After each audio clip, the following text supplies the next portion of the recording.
और 20 कामयाबी का है, इसलिए इस डंकी के खेल में तो बिल्कुल ना पड़ी।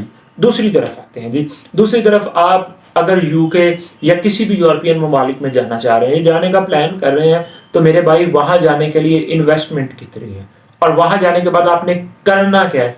कभी आपने ये सोचा है? हमारे यहाँ एक ही बात सोची जाती, मेरा फलां अजीज़ो कुर्बा फलां मुल्क में गया था, अब इतने पैसे कमा रहे हैं, लेकिन ये कोई भी बंदा बात नहीं करता कि वो यहाँ से क्या पढ़ के गया था, यहाँ से क्या स्किल्स लेके गया था, ये 2 काम नहीं किए थे तो उसने वहां पे जाके कितना अरसा मजदूरी की थी, कितना अरसा स्किल्स इकट्ठी की थी, उसके बाद वो आज किस मुकाम पर है। ये तो कोई बात नहीं करता, डायरेक्ट बात ये करते हैं वो वहां गया था, अब उसने घर भी बना लिए, गाड़ी भी बना ली, हमारे म्यार ये बन चुका हुआ है।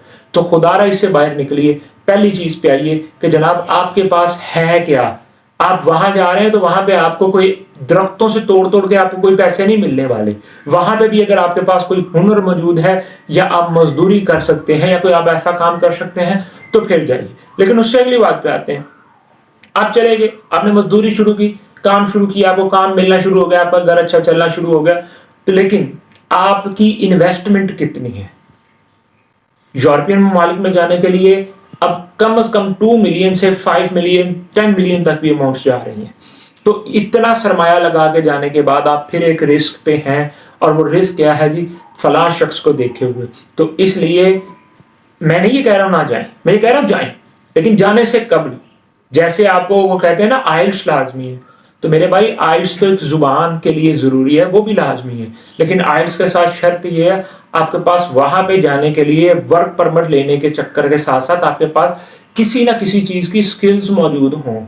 अगर आपके पास स्किल्स मौजूद हैं, वो मुल्क आपको खुशामदीद भी कहेगा, वो जी आयान भी कहेगा, ताकि आपके पास हुनरमंद लोगों की पूरी दुनिया में कदर की जाती है।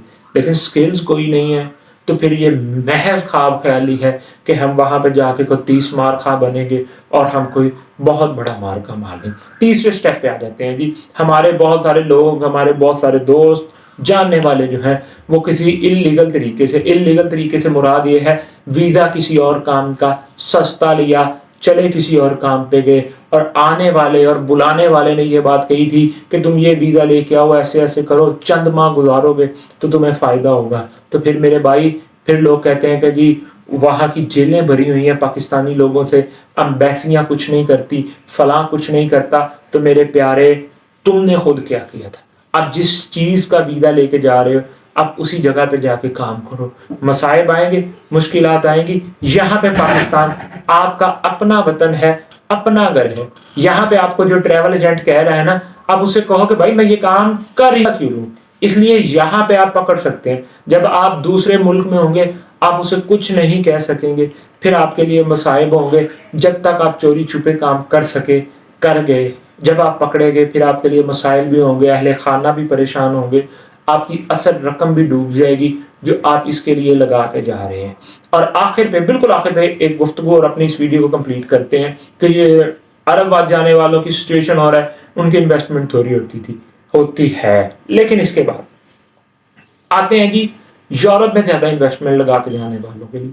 भाई 40-50 लाख या 70 लाख लगा के जाने वाला शख्स अगर बगैर स्किल्स के जाके वहां पर भी मजदूरी ही करनी है, तो उससे बेहतर है कि यहाँ पे कोई कारोबार किया जाए, यहाँ पर कोई स्ट्रगल की जाए। जब हम यहाँ पे स्ट्रगल करेंगे तो कहेंगे तो लोग गुस्सा भी करेंगे कि यहाँ पे स्ट्रगल का फायदा क्या है, यहाँ पे रखा क्या है। वहां पे पाउंड मिलते हैं, वहां पे डॉलर और यूरो मिलते हैं, उसकी वैल्यू अलग है। लेकिन जब वहां की कहानी उस शख्स से पूछी जाए तो वो शख्स आंसू पूंछते हुए कहता है कि भाई वहां पे ना ईद देखी जाती है मेरे भाई, ना वहां पे शबरात देखी जाती है, ना किसी की खुशियां देखी जाती हैं, ना किसी की गमियां देखी जाती हैं।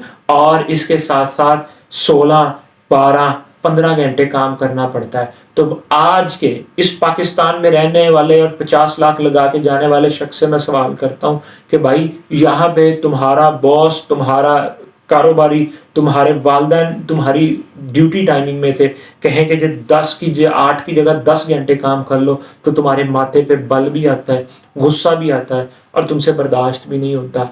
तो ये हम एक बाहैसियत कौम, हमारा मिजाज ऐसा बन चुका हुआ है कि हम यहाँ पे काम करने को तैयार नहीं है, फिर वहां पे फंस चुके होते हैं और मजबूरी में काम करते हैं। और मैं सीरियस बात कर रहा हूँ, छोटे से छोटे ठेले वाला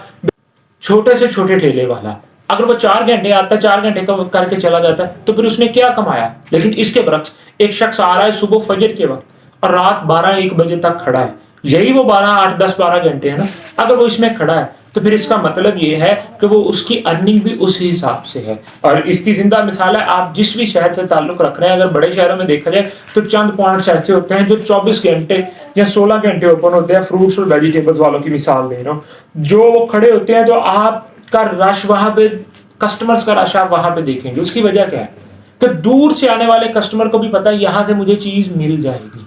تو احباب، جب آپ مستقل مزاجی کے ساتھ کسی بھی چیز کے ساتھ چلتے ہیں تو پھر کامیابیاں آپ کا مقدر ہوتی ہیں. اس لیے وہ دور کے ڈول سہانے کہ میں وہاں پہ جاؤں گا تو کچھ کر لوں گا، اس سے قبل، اس سے جانے سے قبل پہلے اپنی کچھ عادات، کچھ اپنے مزاج کو چینج کیجیے. اور پھر آپ سے ایک آخری درخواست ہے، آپ بہت اہم ہے، آپ کی جان و مال سب کچھ اہم ہے. اس لیے کسی کے بھی چکر میں آ کے، کسی کے بھی کہنے میں آ کے یہ مزاج مت اپنائیے گا کہ میں شارٹ کٹ وے میں جاؤں گا، میں غلط ویزا لے کے جاؤں گا، میں غلط سٹائلز میں جاؤں گا، میں وہاں پہ جا کے کوئی ایسا کام کروں گا تو مجھے جو ہے جی میں ہٹ ہو جاؤں گا. تو یہ کبھی بھی نہیں ہے، یہ نقصان کے علاوہ اور کچھ نہیں ہے. لہذا اس سے ہٹتے ہوئے سیدھے اور اصل راستے کا انتخاب کیجیے گا. اللہ پاک آپ کی اور میرے حامی و ناصر ہوں. والسلام علیکم.